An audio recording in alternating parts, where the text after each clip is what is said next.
ಎಷ್ಟೆಷ್ಟು ಇನ್ಸ್ಟಾಲ್ಮೆಂಟ್ ಮೇಲೆ ಪೇಮೆಂಟ್ ಮಾಡ್ತೀನಿ ಹೇಳ್ರಿ. ನಾನು ನೋಡಿ ಸರ್ ನಿಮ್ಮ ನೀವು ಅದು ಸೆಟಲ್ಮೆಂಟ್ ಸಲುವಾಗಿ ಯೂಸ್ ಮಾಡ್ಕೊಂಡ್ರೆ ಮತ್ತೆ 7-8 ತಿಂಗಳು ಆಯ್ತು. ನೀವು ಸುಮ್ಮನೆ ಕೂತ್ರಿ. ಇದು ನಿಮ್ಮ ನೆಗ್ಲಿಜೆನ್ಸಿ, ನಮ್ದಲ್ಲ. ನೀವು ಹೆದರ್ಸಲಾಯ್ತೀರಿ. ಏನಂತ ನೀವು ಹೆದರ್ಸ್ತೀರಿ? ಎಫ್ಐಆರ್ ನೋಡ್ರಿ, ನಂದು ಇಂಪಾರ್ಟೆಂಟ್ ಸಾಮಾನು ಇದೆ ಇಲ್ಲಿ, ಎಫ್ಐಆರ್ ಡೇಟಾ ಇದೆ. ನಾನು ಏನಾದರೂ ಇದು ಆದ್ರೆ ನಿಮ್ಮ ಪಬ್ಲಿಕ್ ಪಬ್ಲಿಕ್ ಮಾಡ್ತೀನಿ. ನೀವು ಪಬ್ಲಿಕ್ ಆಗಿ ನೀವು ಪಬ್ಲಿಕ್ ಆಗಿ ಪಬ್ಲಿಕ್ ನೀವು ಪಬ್ಲಿಕ್ ಆಗಿ ಪಬ್ಲಿಕ್ ಪಬ್ಲಿಕ್ ನೀವೆಲ್ಲ ನೀವು ಮಾಡಬೇಡ್ರಿ. ಏನಂತ ದಬ್ಬಾಳಿಕೆ ಮಾಡಬೇಡ್ರಿ. ಯಾವುದು ದಬ್ಬಾಳಿಕೆ ಇಲ್ಲ. ನೀವು ದಬ್ಬಾಳಿಕೆ ಮಾಡ್ತಾ ಇದ್ದೀರಿ. ನೀವು ದಬ್ಬಾಳಿಕೆ ನಾವು ಮಾಡಿಲ್ಲ. ಎಲ್ಲ ಬಿಡೋದ್ರು ನಮ್ಗೆ ಏನೋ ದಬ್ಬಾಳಿಕೆ ಮಾಡ್ಲತ್ತಾರ. ಎಫ್ಐಆರ್ ಮಾಡಿಸ್ತಾರಂತ ನಮ್ಮ ಮೇಲೆ. ನನ್ನ ಸಾಮಾನ್ಯ ನನ್ನ ಸಾಮಾನ್ಯ ನೋಡ್ರಿ, ನನ್ನ ಇಂಪಾರ್ಟೆಂಟ್ ಸಾಮಾನ್ಯ ಮಾತಾಡ್ತೀನಿ. ನೀವೇ ಮಾತಾಡ್ತಿದ್ರಿ. ನೀವು ನನಗೆ ಸಂಬಂಧ ಇಲ್ಲ. ಈಗ ನೀವು ನನಗೆ ಸಂಬಂಧ ಇಲ್ಲ. ನನಗೆ ಸಂಬಂಧ ಇಲ್ಲ. ರೇಟಿಂಗ್ ತಗೊಂಡೆ ಅವರು ಇವ್ರು ಕರೆದಿದ್ದು ನೀವು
Hey,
ಅವ ಹಾಸನಪುರ ಮೇಲೆ ನಮ್ಮ ಗುರುವನ ಗಂಡ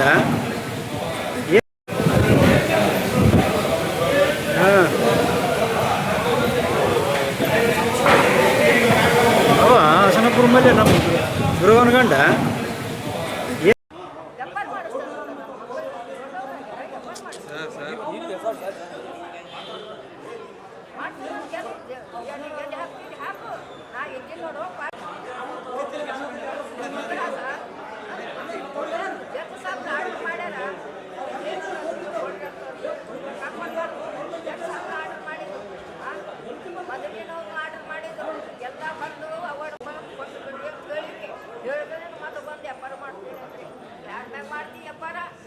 ಪಾರ್ಟಿ ನಾ ಇದ್ದೆ ನನ್ನ ಮ್ಯಾಗ ಮಾಡು ಇವತ್ತು ಆಫೀಸರ್ ಆಗಿ ಮಾತಾಡ್ತೀನಿ ನಿನ್ನ ಪಾರ್ಟಿ ನಮ್ಮ ಮಕ್ಕಳಿಂದ ನನ್ನ ಆಸ್ತಿ ಕಳ್ಕೊಂಡಿನಿ ನನ್ನ ತ್ರಾಸ ಆಗ್ಬೇಕಂತದ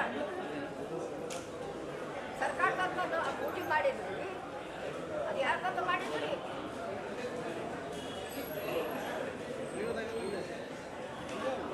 ಯಾರನ್ನೂ ಹಾಗೆ ನಿಮ್ಮನ್ನು ಯಾರನ್ನ ಡ್ಯೂಟಿ ಮಾಡಿದ್ರೆ ಸುಮ್ಮನೆ ಹೋಗ್ತೀರಿ ಹೇಳ್ಬೇಕು ನನಗೆ ಬಂದ್ಕಳಿ ಯಾರನ್ನೂ ಬಂದ್ಕಳಿ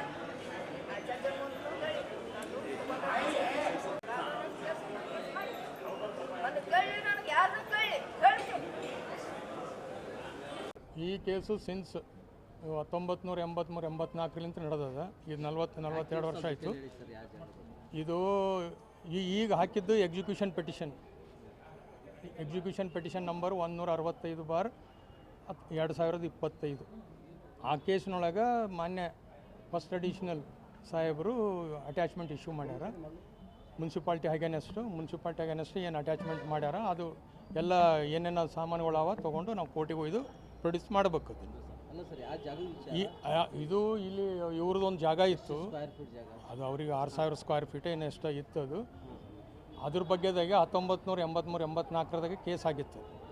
ಅದು ಡಿಕ್ಲರೇಷನ್ ಸೂಟ್ ಹಾಕಿ ಆಮೇಲೆ ಮುನ್ಸಿಪಾಲ್ಟಿಯವರು ಅದು ಅಕ್ಯುಜೇಷನ್ ಮಾಡಿಕೊಂಡ್ರು. ಹೈಕೋರ್ಟ್ ಆರ್ಡ್ರ್ ಆದಮೇಲೆ ಮಾಡ್ಕೊಂಡ ನಂತರ ತದನಂತರ ಅದು ಪ್ರೊಸೀಡಿಂಗ್ಸ್ ನಡೆದಿತ್ತು. ಡಿಸ್ಟ್ರಿಕ್ಟ್ ಕೋರ್ಟ್ನಾಗ ಅದು ಮೇಲೆ ಆರ್ಡ್ರ್ ಆಯಿತು. ಆರ್ಡ್ರ್ ಆದಮೇಲೆ ಈಗ ಎಕ್ಸಿಕ್ಯೂಷನ್ ಪೆಟಿಷನ್ ಹಾಕಿವಿ. ಅದು ಈಗ 40-42 ವರ್ಷಲಿಂತ ಆ ಅಮ್ಮ ಪರಿಹಾರ ಕೊಟ್ಟಿಲ್ಲ. ಈ ಒಂದು ಅವರು ಎಕ್ಸ್ MLA ಶಾಣಪ್ಪ ಸಾಹೇಬರ ಮಗಳಾಗಬೇಕು. ಅವರು ಇವರು ಸರಸ್ವತಿ ಬಾಯಿ ಅವರು ಅಂದ್ರೆ ಅವರಿಗೆ ಈ ಥರ ಪ್ರಾಬ್ಲಮ್ದಾಗ 40 ವರ್ಷದಿಂದ ತಿರುಗಿಲ್ಕತ್ತಾರ. ಅದಕ್ಕೆ ಮಾನ್ಯ ನ್ಯಾಯಾಲಯ ಅದಕ್ಕೆ ಪರಿಹಾರ ಕೊಟ್ಟಿತ್ತು. ಅಟ್ಯಾಚ್ಮೆಂಟ್ ಮಾಡ್ಲಿಕ್ಕೆ ಬಂದಾರ ಅವರು. ಈಗ ಅದು ಅಟ್ಯಾಚ್ಮೆಂಟ್ಗೆ ಪ್ರೋತ್ಸಾಹ ಕೊಡ್ಬೇಕು ಅವರು. ಅದನ್ನು ಬಿಟ್ಟು ನಾವು ಅಡೆತಡೆ ಮಾಡ್ತಾರೆ ಅದು ಮಾಡ್ತಾರೆ ಅಂತ ಅನ್ನೋದು ಬರೋಂಗಿಲ್ಲ. ಅದಕ್ಕೆ 2,50,00,000 ರೂಪಾಯಿ ಅದು ಟೋಟಲ್ ಪರಿಹಾರ ಅಷ್ಟೇ. ಈಗ ಇಲ್ಲಿವರೆಗೆ ಅವ್ರಿಗೆ 20 ಲಕ್ಷ ಕೊಟ್ಟರು ಅವ್ರಿಗೆ. ಅದಕ್ಕಿಂತ ಜಾಸ್ತಿ ಇವತ್ತು ಏನು ಚೆಕ್ ಕೊಟ್ಟಿಲ್ಲ, ಏನೂ ಕೊಟ್ಟಿಲ್ಲ. 31ನೇ ತಾರೀಕಿಗೆ ಡೇಟ್ ಆದ. ಆವತ್ತಿನ ದಿವಸ ಅವರು ಅದು ಸರಸ್ವತಿ ಬಾಯಿ ಅಂತ ಹೇಳ್ತಾರೆ. ನಂದು ಜಾಗಿ ಈ ಕಮಿಷನರ DC ಅವರು ಕೇಳಿದರು. ಕಮಿಷನರ್ಗೆ ಕೇಳಿದ ಮಗ ಇದೇನು ಸರ್ಕಾರದ ಪಬ್ಲಿಕ್ದ ಅಂದ್ರೆ ಸರ್ಕಾರದ ಅಂತ ಹೇಳಿದರು. ನಂದು ಜಾಗಿ ಯಾರು ಕಮಿಷನರ್ ಅವರು ಇವ್ರು ಮಾಡಿದ್ದಲ್ಲ, ಇವ್ರು ಕುರ್ಚಿ ಮಾಡ್ಯದ ತಪ್ಪು. ಹೇಳಕತ್ತೀನಿ ಕೇಳ್ರಿ, ಇಂಥವ್ರು ಭಾಳ ಮಂದಿ ಬಂದು ಹೋಗ್ಯಾರ, ಈ ಕುರ್ಚಿ ಕುಂತು ಹೋಗ್ಯಾರ. ನಂದು ಮನೆ ಕಟ್ಟೋದು ಫಲಾಡ್ ಜಾಗಿ ನಾ ತೊಗೊಂಡೋದು ಖರೆ ಮೇನ್ ರೋಡಿಗೆ ಅದ ತೊಗೊಂಡಿದ್ದೆ. ತೊಗೊಂಡ್ಮ್ಯಾಗ ಅವರು ಏನದ DC ಅವ್ರು ಬಂದು ಅವ್ರಿಗೆ ಗೊತ್ತಿಲ್ಲ, ಅವ್ರಿಗೆ DC ಅವ್ರಿಗೆ ಗೊತ್ತಿಲ್ಲ. ಆ DC ಅವ್ರು ಬಂದು ಕಮಿಷನರ್ ಕರ್ದಾರೆ, ಇದು ಜಾಗಿ ಯಾರ್ದು ಅಂತ ಕೇಳ್ಯಾರ. ಕೇಳಿದ್ರೆ ನಮ್ಮದು ಅದ ಸರ್ಕಾರದ ಅದ ಅಂತ ಹೇಳ್ಯಾರ. ಅಂದರೆ ಬಡವ್ರಿಗೆ ಏನದ ಹಂಚಿಬಿಡು ಅಂತ ಹೇಳ್ಯಾರ. ಈ ಪರಿಹಾರಕ್ಕಾಗಿ ಎಷ್ಟು ವರ್ಷ ಆಯ್ತಲ್ಲ? ಈಗ 50 ವರ್ಷ ಸನೇ ಬಂದದ ನೋಡ್ರಿ. ಪರಿಹಾರಕ್ಕಾಗಿ ನಾನು ಕೇಸ್ ಹಾಕಿನಿ. ಈಗ 50 ವರ್ಷ ಆಗ್ಯದೋ ಏನೋ. ವಯಸ್ಸೇ ಮುಪ್ಪಾಯ್ತು. ಮುಪ್ಪಾಯ್ತು. ಈಗ ನನ್ನ ಮಕ್ಕಳು ಈಗ ದೊಡ್ಡವ ಒಂದು 4ನೇ ಇದ್ದನು 5ನೇ ಇದ್ದನು ಅಷ್ಟಿದ್ದ. ಈ ಕೋರ್ಟ್ ಎಷ್ಟು 2 ಕೋಟಿದು ಪರಿಹಾರ ಕೊಡುವಂತ ಆದೇಶ ಮಾಡಿ ಆದೇಶ ನಾ ಮಾಡಿಲ್ಲ, ಇದು ಬರ್ದದ್ದು. ಈಗ ಕೇಳ್ರಿ, ನಾನು 2 ಕೋಟಿ ಅಂದಿಲ್ಲ, 4 ಕೋಟಿ ಅಂದಿಲ್ಲ. ನಾನು ತಿರ್ಗೋದ್ರಾಗ ಜಡ್ಜ್ ಅವರು ಏನು ಮಾಡಿದ್ರು ಗೊತ್ತದ? ಜಿಲ್ಲಾ ಕೋರ್ಟ್ಗಳು ಏನು ಅದು ಇಲ್ಲಿ ಕೋರ್ಟ್ ಎಲ್ಲ ಕೋರ್ಟ್ಗಳು ತಿರುಗಿ ಸಾಕಾಯ್ತು. ಇದೇ ಊರಾಗ ಮೊದಲು ಒಂದು 10-12 ವರ್ಷ ಕೇಸ್ ನಡೀತು. ಅಲ್ಲಿಂದ ಬೆಂಗಳೂರಿಗೆ ಹೋದ್ರು ಅವರು. ಬೆಂಗಳೂರಿಗೆ ಹೋದ್ಮ್ಯಾಗ ನಾವು ಹೋಗ್ಬೇಕಾಯ್ತು. ಅಲ್ಲಿಂದ ಹೈಕೋರ್ಟ್ ಏನದ ಗುಲ್ಬರ್ಗಕ್ಕೆ ಬಂತು. ಗುಲ್ಬರ್ಗಕ್ಕೆ ಬಂದ ಮ್ಯಾಗ ಅವ್ರನ್ನೂ ಬಂದರು, ನಾನು ಹೋದ್ಮ್ಯಾಗ ಅವ್ರಿಗೆ ಕರೆಸಿದ ಜಡ್ಜ್ ಸಾಬ್ರು. ಯಾರಿಗೆ? ಈ ಇವರಿಗೆ AC-ಗೆ DC-ಗೆ ಮತ್ತು ಕಮಿಷ್ನರ್ ಕರೆಸಿದ್ರು. ಅವ್ರು ಬಂದರು. ಬಂದ ಮ್ಯಾಗ 3 ಸಾರಿ ಅದೇನು ಇದು ವಾರಂಟ ಏನು ಏನು ಈಗ 2 ಕೋಟಿದ ಪರಿಹಾರ 2 ಕೋಟಿ ಕೊಟ್ಟಿಲ್ಲ. ಜಡ್ಜ್ ಸಾಬ್ರು ಮೊನ್ನೆ ಜಡ್ಜ್ ಸಾಬ್ರು ಹೋದ್ರು ಟ್ರಾನ್ಸ್ಫರ್. ಅವರೆಲ್ಲ ಅಲ್ಲಿಂದ ಯಾವ ಕಾಲೂರಿನಿಂದ ನಾ ಕೇಸ್ ಹಾಕೀನಿ, ಯಾವ ಕಾಲಿನಿಂದ ಕೋರ್ಟ್ ಖರ್ಚು ಮಾಡ್ಲಾಕತ್ತೀನಿ, ಯಾವ ಕಾಲೂರಿನಿಂದ ವಕೀಲರು ಬಿಟ್ಟೀನಿ, ಅದು ಓಟು ಲೆಕ್ಕ ಮಾಡಿ 2 ಕೋಟಿ ಮತ್ತು 14 ಲಕ್ಷ ಚಿಲ್ಲರ ಅವರು ಅವಾರ್ಡ್ ಪರಿಹಾರ ಮಾಡಿ ಆರ್ಡ್ರ್ ಕೊಟ್ಟು ಇವ್ರದ್ದು ಅಮೌಂಟು ಇವ್ರು ಕೊಡಬೇಕಂತಂದು ಅವಾರ್ಡ್ ಮಾಡಿ ಕೊಟ್ಟಾರೆ. ಈ ಅವಾರ್ಡ್ ಮಾಡಿ ಕೊಟ್ಟಿದ್ದಾರೆ, ಬಟ್ ಇವರು ಇನ್ನೂ ಅದು ಕೊಟ್ಟಿಲ್ಲ. ಈಗ ಮೆಟಲ್ ಹೋಯ್ತಾ ಇದ್ದೀರಾ? ಅವು ಕೋರ್ಟ್ ಏನದ ಜಡ್ಜ್ ಸಾಬ್ರ ಬಳಿ ತಿರುಗಿದ್ವಿ. ಇವ್ರು ಕಮಿಷನರ್ ಬಂದು ಅಟೆಂಡ್ ಆಗಿಲ್ಲ ಕೋರ್ಟಿಗೆ. ಅರ್ಲಾರ ಒಟ್ಟಿಗೆ ನೋಡ್ರಿ ಸಾಕಾಯ್ತು. ಅವ ಏನು ಬರೋವಲ್ಲ, ಅವರು ವಕೀಲನೂ ಇಲ್ಲ. ಒಂದು ಸಾರಿ ವಕೀಲ್ ಬಂದು ಹೊರಗೆ ತಿರುಗಿ ಬಂದಿಲ್ಲ. ಒಳಗೆ ಜಡ್ಜ್ ಸಾಬಿಗೆ ಭೇಟಿಯಾಗಿಲ್ಲ. ಇವ್ರು ಕಮಿಷನರ್ ಬಂದು ಭೇಟಿಯಾಗಿಲ್ಲ. ಯಾರೂ ಭೇಟಿಯಾಗಲ್ಲ. ಅವ್ರ ಬಟ್ಟಿಗೆ ಹೋಗಿ ಅಟ್ಯಾಚ್ಮೆಂಟ್ ಮಾಡಮ್ಮ ನೀನು ಅಂತ. ಅಟ್ಯಾಚ್ಮೆಂಟ್ ಆದರೆ ಇವ್ರು ದಾರಿಗೆ ಬರ್ತಾರೆ, ಇಲ್ಲದ್ರೆ ಬರೋಂಗಿಲ್ಲ, ಅವ್ರು ಕೊಡೋಂಗಿಲ್ಲ. ಅಟ್ಯಾಚ್ಮೆಂಟ್ ಮಾಡ್ರಿ ಅಂತ ನಾ ಇದ್ದೀನಿ ಪಾರ್ಟಿ, ನನ್ನ ಮಕ್ಕಳು ಇಲ್ಲ, ನಾ ಬಂದು ಇದು ಅಟ್ಯಾಚ್ಮೆಂಟ್ ಮಾಡ್ಲಕತ್ತೀನಿ. ಇವ್ರು ಏನದ ನನ್ನ ಮಗನಿಗೆ ಏನದ ವ್ಯಾಪಾರ ಮಾಡಿಸ್ತೀನಿ ಅಂದರೆ ಇವರು ಕಮಿಷನರ್ ಅಂತಾರೆ. ಎದಕ್ಕೆ ಏನು ಯಾರಿಗೆ ಗೊತ್ತು? ಇಲ್ಲಿವರೆಗೂ ನ್ಯಾಯ ಕೊಟ್ಟೇ ಇಲ್ಲಲ್ಲ. ಮತ್ತೆ ನ್ಯಾಯ ಕೊಡ್ಲಾರ್ದೆ ಅಪಾರ ಮಾಡಿಸ್ತೀರಿ ಒಳಗೆ. ನಂದು ಅವರು ನನ್ನ ಮಕ್ಕಳು ಪಾರ್ಟಿ ಇಲ್ಲ, ನಾ ಇದ್ದೀನಿ. ಪ್ರಶ್ನೆ ಮಾಡಿದಕ್ಕೆ ಇದು ಕೇಳಿದದಕ್ಕೆ ಜಡ್ಜ್ ಸಾಬ್ರ ಆರ್ಡ್ರಕ್ಕೂ ಮಾಡ್ಯಾರ. ಅಟ್ಯಾಚ್ಮೆಂಟ್ ಮಾಡು, ಅವಾಗ ಬರ್ತಾರೆ ದಾರಿಗೆ ಅಂದಾರ. ಈಗ ಮತ್ತೆ 3-4 ದಿವಸನಾಗ ಆದ ಕೇಸು ಹೋಗ್ತೀನಿ ಜಡ್ಜ್ ಸಾಬ್ ಹೇಳ್ತಾರೆ. ನನ್ನ ಮ್ಯಾಗ ಯಾಕೆ ನನ್ನ ಮಕ್ಕಳಿಗೆ ಯಾಕೆ ನ್ಯಾಯ ಸಿಕ್ಕಿಲ್ಲ? ಏಜ್ ಆಯ್ತು, ನಿಮ್ಮದು ಎಲ್ಲ ಆಯ್ತು, ನ್ಯಾಯನೇ ಸಿಕ್ಕಿಲ್ಲ. ಸಿಕ್ಕಿಲ್ಲ ನ್ಯಾಯ ಸಿಕ್ಕಿಲ್ಲ. ನಾ ಕಮಿಷನರ್ ಕೊಡ್ತೀನಿ ಅಂದಿಲ್ಲ, ನಾ DC ಕೊಡ್ತೀನಿ ಅಂತಾರೆ. ಇದ್ದಿದ್ದೇ ಕೇಸು ಕಮಿಷನರ್ ಮ್ಯಾಗ DC ಮ್ಯಾಗ ಅದ. ನಂದು ಇಷ್ಟ ಅದ ನೋಡ್ರಿ. ನಂದು ದುಡ್ಡೂ ಕೊಟ್ಟಿಲ್ಲ. ನಾ ವಕೀಲರ ಫೀಸ್ ಕಟ್ಟಿ ಸಾಕಾಗ್ಯದ, ಕೋರ್ಟಿಗೆ ತಿರುಗಿ ಸಾಕಾಗ್ಯದ. ನನಗೆ ನನ್ನ ತಲೆನೂ ಬೆಳ್ಳಗಾಯ್ತು. ನನ್ನ ಮಕ್ಕಳು ಈಟಿದ್ದವ್ರು ಮೊಮ್ಮಕ್ಕಳು ಕಂಡಾರ. ಇದಕ್ಕೇನು ಮಾಡಬೇಕು ನೀವೇ ಹೇಳ್ರಿ ನೀವು. ಇನ್ನೇನು ಹೇಳಿ, ನಾನೇ ಮುಪ್ಪಾದೆ.